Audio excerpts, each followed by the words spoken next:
স্থানীয় সময় সোমবার ভোরে উত্তর মধ্য ভিয়েতনামের হাতিং প্রদেশে আছড়ে পড়ে টাইফুন বোয়ালয়। ঘণ্টায় শতাধিক কিলোমিটার বেগে বয়ে যাওয়া বাতাস গুড়িয়ে দেয় বাড়িঘর, উপড়ে ফেলে বিদ্যুতের খুঁটি ও গাছপালা। হতাহত হয়েছেন বেশ কয়েকজন। অনেক জেলে এখনও নিখোঁজ। ক্ষতিগ্রস্ত এলাকার বড় অংশ এখনও বিদ্যুৎ ও ইন্টারনেটবিহীন।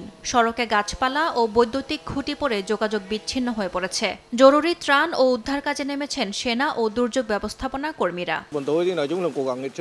আমরা সারারাত কাজ করছি রাস্তা পরিষ্কার করার জন্য। জনসাধারণ যেন দ্রুত স্বাভাবিকভাবে চলাচল করতে পারে, সেটাই এখন আমাদের প্রধান লক্ষ্য। টাইফুনের পর ভারী বৃষ্টির কারণে অনেক এলাকা তলিয়ে গেছে।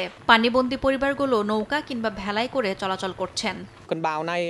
মধ্যরাতে পানি হঠাৎ অনেক বেড়ে যায়। আমাদের প্রত্যেকের ঘর এখন প্লাবিত। কোথাও পানির গভীরতা 140 সেন্টিমিটারের বেশি।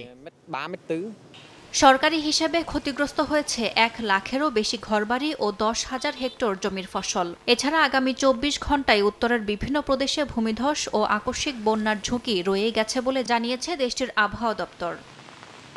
ইয়াসমিন অনন্যা, সময় সংবাদ।